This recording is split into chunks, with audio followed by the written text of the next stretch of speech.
Hello everyone, आप सभी का तो पीएससी प्रिपरेशन पे स्वागत है। आज हम 15 जनवरी 2026 से बनने वाले सभी करंट अफेयर को कवर करेंगे। उससे पहले हम लास्ट क्लास का रिवीजन कर लेते हैं। लास्ट क्लास में हमने पढ़ा था किस देश द्वारा भारत को पैक्स सिलिका में शामिल करने का प्रस्ताव दिया जाएगा, तो अमेरिका द्वारा। राष्ट्रमंडल देशों की संसदों के अध्यक्षों पीठासीन अधिकारी सम्मेलन का उद्घाटन किसके द्वारा किया जाएगा, तो ये किया जाएगा नरेंद्र मोदी जी द्वारा। किस आईआईटी द्वारा रैमजेट तकनीक से चलने वाले तोप के कोयले विकसित किया गया है, तो ये किया गया है आईआईटी मद्रास द्वारा। किस देश के रॉयल एस्ट्रोनॉमिकल सोसाइटी द्वारा भारतीय मूल अमेरिकी खगोलशास्त्री प्रोफेसर श्रीनिवास कुलकर्णी को गोल्ड मेडल प्रदान किया गया है, तो इसका संबंध है ब्रिटेन के। सऊदी अरब में खेले गए Spanish super cup football tournament किसके द्वारा जीता गया है, बार्सिलोना द्वारा। कैलिफोर्निया में आयोजित 83rd गोल्डन ग्लोब अवार्ड्स में बेस्ट मोशन पिक्चर का अवार्ड किसे मिला है, हैमलेट को ड्रामा सीरीज में और one battle after another comedy series में। किस देश द्वारा भारत के नागरिकों को वीजा फ्री ट्रांजिट सुविधा प्रदान किया गया है, जर्मनी द्वारा। किस देश के हेनान प्रांत में 3000 साल पुराना शाही चिड़ियाघर पाया गया है, चाइना में। किस देश द्वारा भारत के सक्सगाम घाटी पर क्षेत्रीय दावा किया गया है, तो चाइना के द्वारा भी फिर से किया गया है। एलन मस्क की कंपनी XAI द्वारा निर्मित ग्रोक चैटबॉट पर प्रतिबंध लगाने वाला पहला देश कौन बना है, त्रिवना, मलेशिया एंड इंडोनेशिया। ये थे लास्ट क्लास के रिवीजन। अब शुरू करते हैं आज की क्लास को। पहला क्वेश्चन है, किस केंद्रीय मंत्री द्वारा ब्रिक्स 2026 के लोगों का अनावरण किया गया, तो इसका अनावरण किया गया है एस जयशंकर द्वारा। तो भारत जो है 2026 में 10 देशों के ब्रिक्स संगठन की अध्यक्षता करेगा और एस जयशंकर ने इस लोगो का और वेबसाइट का अनावरण किया है। इसमें जो है इसका जो ये इस तरीके से लोगो है, ठीक है, इसमें ये कमल के आकार का है और इसकी पंखुड़ियाँ जो है ब्रिक्स देशों के रंगों को दर्शाती हैं और बीच में जो है ये जो है नमस्कार का भी चिन्ह बनाया गया है। ब्रिक्स की मेंबर कंट्री कहें तो ये है Brazil, Russia, India, China, south Africa, Saudi Arabia, Egypt, Ethiopia, Iran और यूएई। हम कुछ रिवीजन कर लेते हैं हम जो प्रतीक वगैरह अभी हाल फिलहाल में जो शुभारंभ किया गया है। जैसे UIDA द्वारा लॉन्च किए गए शुभंकर किया गया था जिसका नाम उदय था। अयोध्या में जो है साउथ कोरिया की रानी जो हाउ की 10 फीट की प्रतिमा का अनावरण किया गया था। अयोध्या में राम मंदिर के शिखर धर्म ध्वज पर इक्ष्वाकु के वंश के चिन्ह को विदार वृक्ष को दर्शाया गया है। नई दिल्ली में आयोजित अंतर्राष्ट्रीय विश्व पुस्तक मेले में किस केंद्रीय मंत्री द्वारा किताब the sack of Buddhupari the unsung story of 1857 का विमोचन किया गया, उनका नाम है धर्मेंद्र प्रधान। राष्ट्रपति भवन में परमवीर दीर्घा का उद्घाटन किया गया है।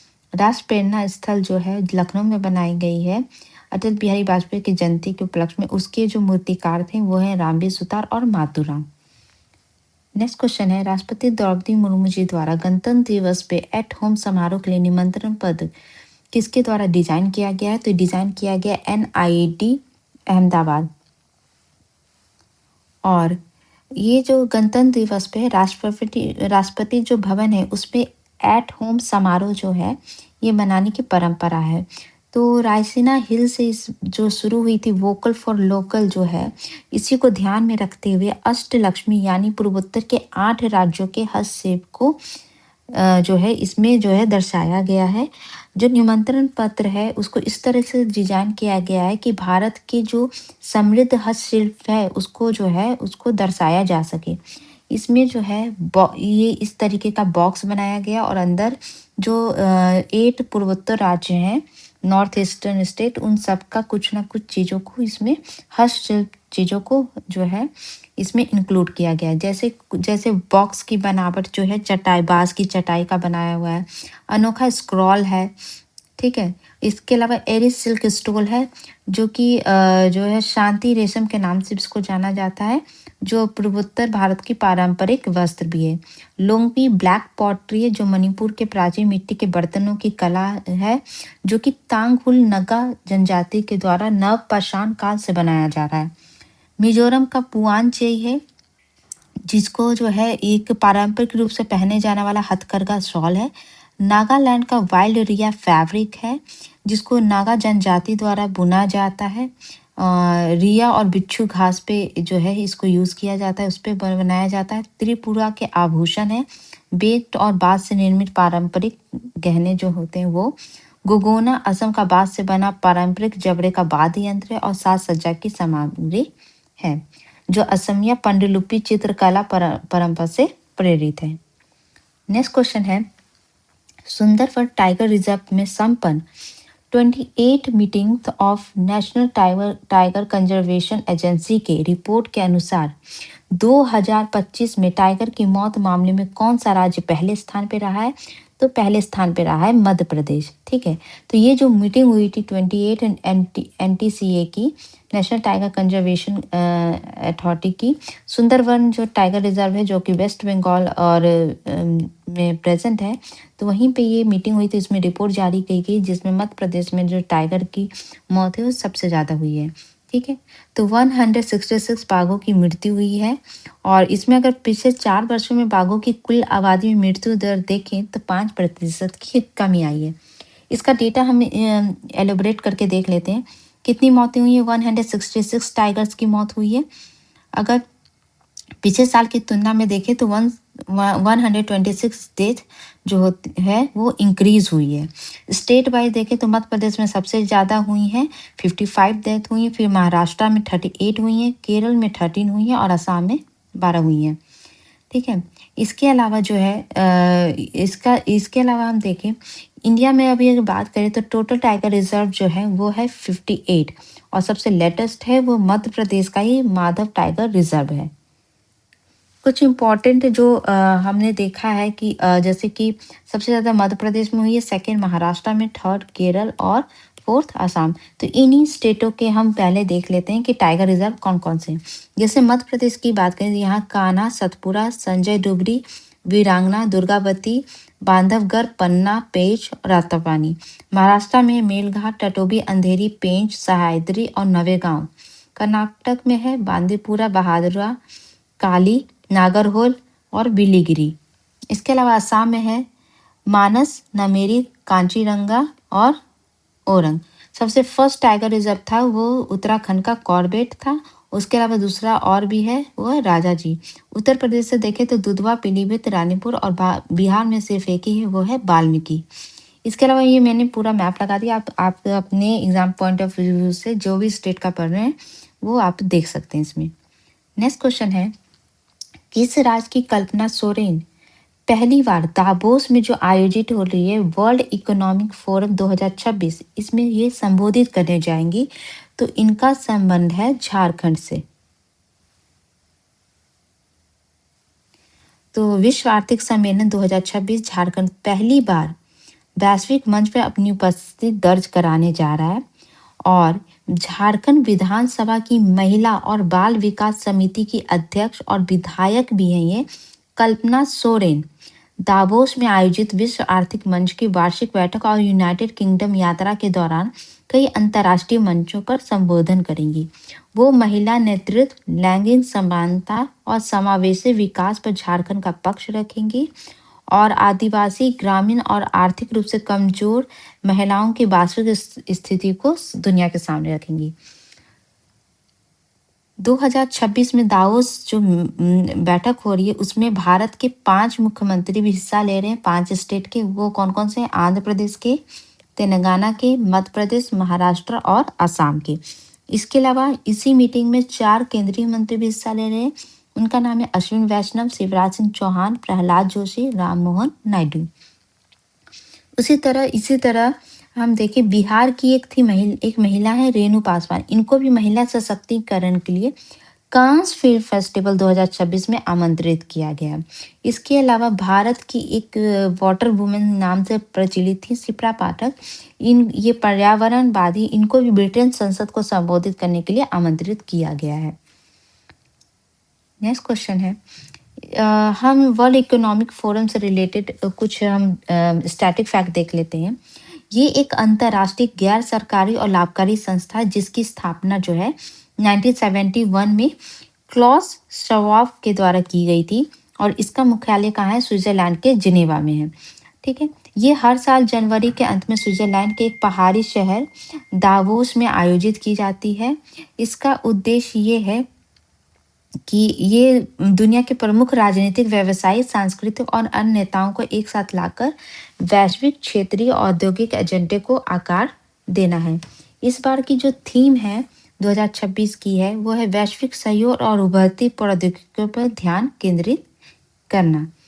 इसके द्वारा कुछ रिपोर्ट पेश की जाती है, जैसे ग्लोबल कॉम्पिटिटिवनेस रिपोर्ट, इसके अलावा ग्लोबल जेंडर गैप रिपोर्ट। ये दोनों रिपोर्ट जो है वर्ल्ड इकोनॉमिक फोरम के द्वारा ही जारी किया जाता है। नेक्स्ट क्वेश्चन है, भारत ने बच्चों के खिलाफ आपराधिक रोकथाम के लिए जारी पहला एआई आधारित टूल, इसका क्या नाम दिया है? इसका नाम है रक्षा, डिजिटल सेफ्टी फॉर चिल्ड्रन। तो भारत ने बच्चों के खिलाफ अपराधों की रोकथाम के लिए दुनिया का अपनी तरह का पहला एआई आधारित टूल रक्षा लॉन्च किया गया है। ये टूल बच्चों की ट्रैफिकिंग, बाल विवाह, बाल यौन शोषण जैसे दुर्व्यवहार की पहचान और रोकथाम में मदद करेगा। इसका जो शुभारंभ किया गया है इलेक्ट्रॉनिक और सूचना मंत्री जितिन प्रसाद के द्वारा, राज्य मंत्री जितिन प्रसाद के द्वारा किया गया है, जो prosperity future child safety tech summit में इसका शुभारंभ किया गया है। कुछ इंपॉर्टेंट स्कीम और मिशन से रिलेटेड फैक्ट देखें तो हाल ही में संसद में टोबैको प्रोडक्ट पर हाई एक्साइज ड्यूटी लगाने के लिए केंद्रीय एक्साइज संशोधन विधेयक 2025 पारित किया गया था। रेलवे द्वारा ई बाइक रेंटल सेवा पहली बार कोझिकोड पे शुरू हुई है। भारतीय भाषा संस्थान और भारतीय विज्ञान संस्थान द्वारा 22 भाषाओं को एक साथ जोड़ने के लिए भाषा ऐप सागर जारी किया गया है। केंद्र सरकार के द्वारा मनरेगा की जो जगह थी स्कीम, इसको बदलकर नामकरण चेंज किया गया, वीवीजी राम G25 को प्रस्तावित किया गया, जिसमें मनरेगा के 100 दिन का रोजगार के बदले अब 125 दिन का रोजगार दिया जाएगा। इसके अलावा पेरिस एग्रीमेंट के 10 साल पूरे हुए हैं। भारत में अमित शाह की अध्यक्षता में पोर्ट की सुरक्षा के लिए ब्यूरो का गठन किया गया है।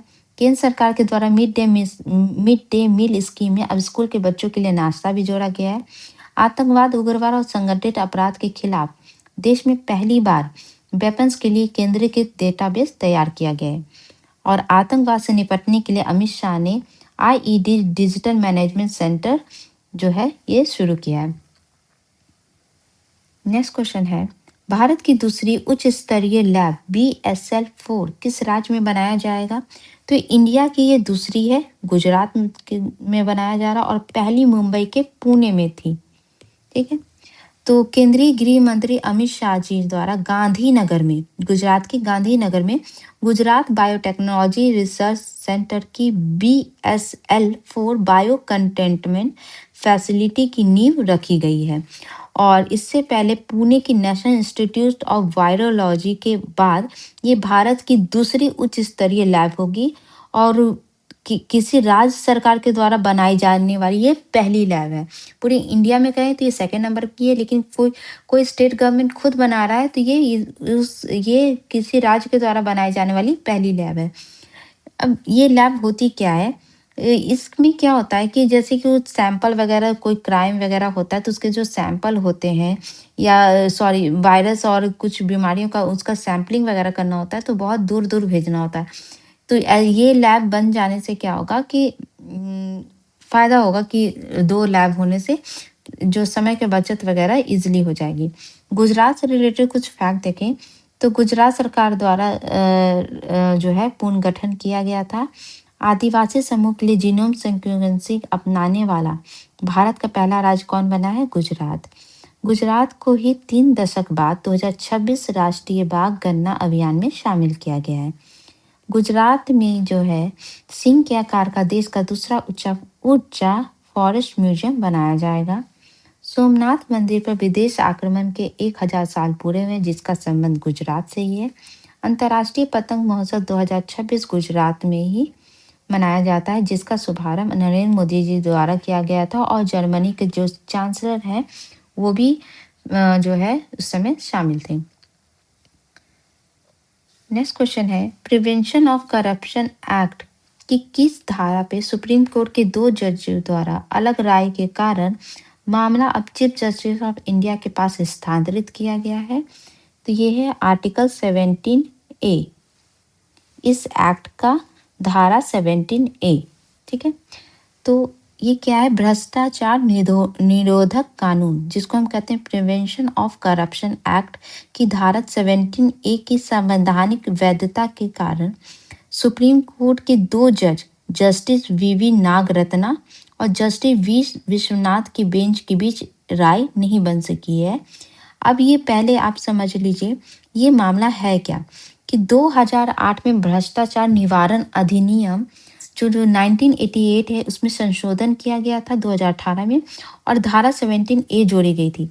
इसके तहत क्या है कि किसी पब्लिक सर्वेंट है उसके खिलाफ उसकी आधिकारिक ड्यूटी के दौरान लिए गए फैसले या की गई सिफारिश से जुड़े अपराध की जांच पूछताछ शुरू करने से पहले सरकार की सक्षम अथॉरिटी की पूर्व स्वीकृति अनिवार्य है।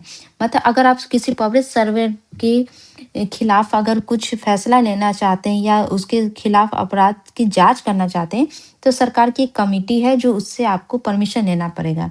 अगर संबंधित अधिकारी केंद्र सरकार के अधीन है तो केंद्र सरकार का लेना पड़ेगा, अगर राज्य सरकार के अधीन है तो राज्य सरकार का लेना पड़ेगा। पर अगर कोई व्यक्ति अनुचित लाभ लेते हुए या लेने का प्रयास करते हुए मौके पे ही गिरफ्तार किया जाता है, तो इसके लिए पूरे पहले से परमिशन लेने की आवश्यकता नहीं है। अभी हुआ क्या है कि जस्टिस नागरत्ना ने कहा है कि जो 17A है असंवैधानिक है और इसको जो है खत्म करना चाहिए, क्योंकि ये जो पहले से परमिशन जो लेने की जो प्रक्रिया, ये शर्त भ्रष्टाचार निवारण अधिनियम के उद्देश्य के विपरीत है और जांच की प्रक्रिया को रोक देती है और भ्रष्ट लोगों को संरक्षण प्रदान कर रही है। जस्टिस विश्वनाथ का कहना है कि ये ईमानदारों को, जो ईमानदार ऑफिसर उनको बचाने का काम करती है। कुछ फैसले भी सुप्रीम कोर्ट द्वारा लिए गए, जैसे सुप्रीम कोर्ट द्वारा पॉक्सो एक्ट में रोमियो जूलियट खंड को जोड़े जाने का प्रस्ताव दिया गया था। हाल ही में सुप्रीम कोर्ट द्वारा आर्ग्यूमेंट्स के मामलों के लिए समय सीमा निर्धारित की गई है, और हाल ही में सुप्रीम कोर्ट द्वारा जो है अरावली पर्वत के लिए नई परिभाषा लागू की गई थी। इसके अलावा जो है सुप्रीम कोर्ट द्वारा ही जो गवर्नेंस रिलेटेड एक्ट, जो आर्टिकल 200, इसको जो है जुडिशियल रिव्यू से मतलब समय सीमा जो है कि गवर्नर को पर्टिकुलर समय सीमा के अंदर ही देना पड़ेगा, और जो है इसको जो इस आर्टिकल पे भी जो है सुप्रीम कोर्ट द्वारा जो है वो सुनाया गया था अपना जजमेंट। नेक्स्ट क्वेश्चन है, अमेरिका में Greenland annexation and statehood act पारित होने पे अमेरिका ग्रीनलैंड को अपना कौन सा राज्य बनाने का अधिकार मिल जाएगा अमेरिका को? अगर ये एक्ट पास हो जाता है तो अमेरिका के संसद से, तो अमेरिका अगर ग्रीनलैंड पे कब्जा करेगा तो उसको कौन से नंबर का ये स्टेट बनेगा अमेरिका का? तो इसका सही आंसर है 51st। तो अमेरिकी सांसद जो हैं जिनका नाम है रैंडी फाइन, इनके द्वारा जो है Greenland annexation and statehood act नाम का एक बिल पेश किया गया, और इस बिल का मकसद है कि अमेरिकी सरकार को ग्रीनलैंड को अपने कब्जे में लेने और बाद में इससे अमेरिका का राज्य बनाने का कानूनी अधिकार देना है। ग्रीनलैंड क्यों इम्पोर्टेंट है अमेरिका के लिए, क्यों जोर दे रहा है? क्योंकि ग्रीनलैंड में बहुत सारे खनिज संसाधन और दुर्लभ पृथ्वी तत्वों से भरपूर है, और जो ट्रम्प सरकार के अकॉर्डिंग ये राष्ट्रीय सुरक्षा के लिए बेहद अहम है। अगर अमेरिका ग्रीनलैंड पर नियंत्रण नहीं किया गया अगर अमेरिका के द्वारा, तो अमेरिका का ऐसा माना कि रूस और चीन जो है यहाँ उनका प्रभाव यहाँ पे बढ़ जाएगा, जो अमेरिका के लिए सही नहीं है। और अगर ये बिल पास हो जाता तो अमेरिका जो है ग्रीनलैंड को अपना 51वां राज्य बनाने का अधिकार मिल जाएगा। अमेरिका से रिलेटेड कुछ फैक्ट देखें तो अमेरिकी राष्ट्रपति डोनाल्ड ट्रंप द्वारा ग्रीनलैंड को जो है शामिल करने के लिए वहाँ पे विशेष दूत को भी नियुक्त किया गया था। इसके अलावा अमेरिका नौसेना द्वारा 31 साल बाद यूएसए डिफाइंड यूथ फोर्स का निर्माण किया जाएगा। अमेरिका द्वारा वेनेजुएला के खिलाफ ऑपरेशन एब्सोल्यूट रिजॉल्व के तहत सैन्य कार्रवाई की गई है। अमेरिका के राष्ट्रपति द्वारा ही अपनी आकृति वाला सिक्का लाए जाने का अनुमान लगाया गया था। इसके अलावा अमेरिका के द्वारा भारत फ्रांस के नेतृत्व वाले इंटरनेशनल सोलर अलायंस जो संस्था है उससे बाहर निकलने का फैसला लिया गया है। सैंक्शनिंग रशिया एक्ट ऑफ 2025 का संबंध अमेरिका से है, जिसमें अमेरिका पे जो है अमेरिका से तेल खरीदने वाले देशों पे जो है 500% का टैरिफ लगाया जाएगा। इसके अलावा जो है अमेरिका और पाकिस्तान सेना के बीच इंस्पायर्ड गैम्बिट 2026 का आयोजन किया गया था। अमेरिका से रिलेटेड मैपिंग का देखें तो अमेरिका जो है इसकी जो है यहाँ पे आप देख रहेंगे ऊपरी इसकी सीमा साझा होती है कनाडा से और नीचे साझा होती है मैक्सिको से। इसकी सीमा की बात करें तो ये कनाडा के साथ 49 डिग्री पैरेलल लाइन और ग्रेट लैक्स जिसमें जो है हीरो ओंटारियो मिशिगन ईरी और सुपीरियर ये तीनों लेक के थ्रू ये जो है कनाडा से अलग होती है। मैक्सिको से बात करें तो मैक्सिको से इसकी सीमा बनाती है रियो ग्रांडे रिवर। ठीक है, इसके अलावा जो है इसकी जो यहाँ पे दो माउंटेन प्रेजेंट, एक है रॉकी माउंटेन, एक है एपाल्चिन माउंटेन। जो रॉकी माउंटेन है यहाँ पे जो है यहाँ पे ग्रैंड कैनियन है और यहीं पे येलो स्टोन नेशनल पार्क भी है। यहाँ पे दो इम्पॉर्टेंट रिवर है, एक है कोलंबिया रिवर यहाँ पे और इसकी जो है जो इन यूएसए की लार्जेस्ट नदी मानी जाती है मिसिसिपी और मिसौरी। इसके अलावा जो है यहाँ अमेरिका का सबसे लोएस्ट जो पॉइंट है उसका नाम है डेथ वैली। यहाँ पे आप देख रहे होंगे निगारा फॉल ये जो है वर्ल्ड की एक जो है बहुत ब्यूटीफुल और बहुत अच्छा नज़ारा देखने वाला ये निगारा फॉल का संबंध भी जो है वो अमेरिका से। इसकी अगर जल से सीमा देखें तो ये सीमा बनाती है गल्फ ऑफ मैक्सिको से और इधर अटलांटिक ओशन से। नेक्स्ट क्वेश्चन है 53 साल पुराना सोन नद विवाद मामला किस राज्य से संबंधित है जिसे हाल ही में सुलझा लिया गया है? तो ये मामला है बिहार और झारखंड का सोन नदी को लेके जो मामला था, सीमा विवाद थी कि इस नदी का पानी का कैसे यूज होगा, तो उस मामले को लेकर भी ये दोनों स्टेट के द्वारा मामला सुलझा लिया गया है। तो ये 53 साल पुराना सोन नद विवाद सुलझ गया है और इसके पानी बंटवारे पे बिहार और झारखंड में सहमति के बाद बिहार के इंद्रपुरी जलाशय के निर्माण का रास्ता साफ हो गया है। मुख्यमंत्री नीतीश कुमार की अध्यक्षता में कैबिनेट की मीटिंग हुई थी जिसमें 43 प्रस्तावों को मंजूरी दी गई। अब ये सोन नदी इतनी अहम क्यों है? जो सोन नदी है ना वो यहाँ से होके जो है गुजरती है, मतलब बिहार में एंटर होती है और इसका जो उद्गम है मध्य प्रदेश के अमरकंटक से होती है। तो सोन नदी पे जो है दक्षिण बिहार की जीवन रेखा कहा जाता है क्योंकि इसका जो पानी है ये भोजपुर, रोहतास, पटना, अरवल, औरंगाबाद और गया और कैमूर ये सब यूज करते हैं और ये किसानों के लिए सोन नदी का पानी फसलों की रीढ़ मानी जाती है। बिहार की कुछ इंपॉर्टेंट रिवर की देखें तो ये है सोन रिवर, ठीक है, यहीं से ये गंगा नदी में यहाँ मिलती है दानापुर के पास। यहाँ पे आप देखते होंगे गंगा नदी जो है बिहार को दो भाग में बांटती है, नॉर्थ बिहार और साउथ बिहार, और ये बिहार में एंटर करती है गंगा नदी चौसा के पास। यहीं पे एक करमनासा रिवर भी आती है जो गंगा में मिलती है, जो कि यूपी और बिहार के बीच बॉर्डर बनाती है। अगर इसकी लेफ्ट बैंक ट्रिब्यूटरी की बात करें, राइट बैंक ट्रिब्यूटरी की बात करें तो इसकी है घाघरा, गंडक, बूढ़ी गंडक, बागमती, कमला बलान, कोसी और महानंदी। और इसका लेफ्ट बैंक ट्रिब्यूटरी की बात करें तो है करमनासा, सोन, पुनपुन, फाल्गु, क्यूल और अजय। फाल्गु रिवर जो है इम्पॉर्टेंट है क्योंकि यहीं पे जो है गौतम बुद्ध को जो है ज्ञान निरंजना रिवर भी इसको कहा जाता है, यहाँ पे ही उनको ज्ञान की प्राप्ति हुई थी। नेक्स्ट क्वेश्चन है चर्चे में रहा बगुरुम्बा नृत्य जिसको हम तितली नृत्य भी करते हैं, इसका संबंध किस राज्य से है? तो इसका संबंध जो है असम से है। तो असम की लोक संस्कृति का प्रतीक बागुरुम्बा नृत्य जिसको तितली नृत्य भी कहा जाता है इतिहास रचने जा रहा है क्योंकि गुवाहाटी के सरू सजाई स्टेडियम में 10,000 नर्तकों ने एक साथ रिहर्सल किया और ये आयोजन गिनीज वर्ल्ड रिकॉर्ड बनाने का प्रयास का हिस्सा है। इसमें इससे पहले असम बिहू नृत्य, असम से ही जो एक नृत्य है बिहू नृत्य जो आप सब जानते होंगे, इसने भी वर्ल्ड रिकॉर्ड बना चुका है। और इस बिहू जब नृत्य का वर्ल्ड रिकॉर्ड बनाया गया तो उस समय 11,304 प्रतिभागी शामिल हुए थे जिनमें नर्तकों के साथ ढोल और बांसुरी वादक भी थे। बागुरुम्बा जो है इसकी खास बात यह है कि इसमें केवल नर्तक भाग ले रहे हैं जो पारंपरिक परिधान धकोना और आरनाई पहने अभ्यास करते दिखे। इस तरीके का कुछ जो है इनका वस्त्र है। ठीक है। इसके अलावा कि हम कुछ रिकॉर्ड से रिलेटेड फैक्ट देख लें तो हिमाचल प्रदेश में जो है एमएसएमई फेस्ट 2026 में जो है हिमाचल प्रदेश की निर्मित शॉल थी, उसको Guinness book of world record में नाम दर्ज करवाया गया है। इसके अलावा बिहार का जिला था मुजफ्फरपुर, इसमें एक साथ जो है 21 लाख से ज़्यादा मतदाताओं द्वारा मतदाता जागरूकता अभियान के तहत शपथ लेने के लिए इंडिया बुक ऑफ रिकॉर्ड्स में नाम शामिल किया गया था। और धुरंधर जो है सबसे कमाई करने वाली हिंदी फिल्म का रिकॉर्ड इसके द्वारा ही बनाया गया है। नेक्स्ट क्वेश्चन है, भारत का पहला पूर्ण स्वदेशी भूतापीय ऊर्जा संयंत्र किस पूर्वोत्तर राज्य में स्थापित किया गया है?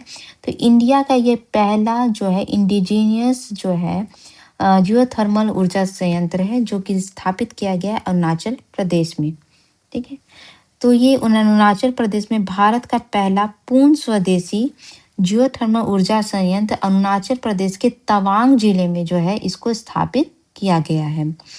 और ये तवांग जिले के मागो थिंगम और दुमटेक नामक स्थानों पर स्थापित होगा।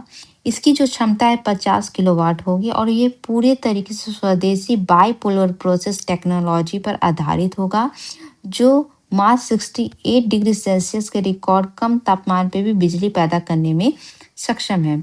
और ये परियोजना जो है centre of earth sciences and Himalayan studies and Shri Ram institute for industrial research के द्वारा बनाया जा रहा है। ये 2026 के मध्य तक शुरू होने का इसका टारगेट रखा गया है।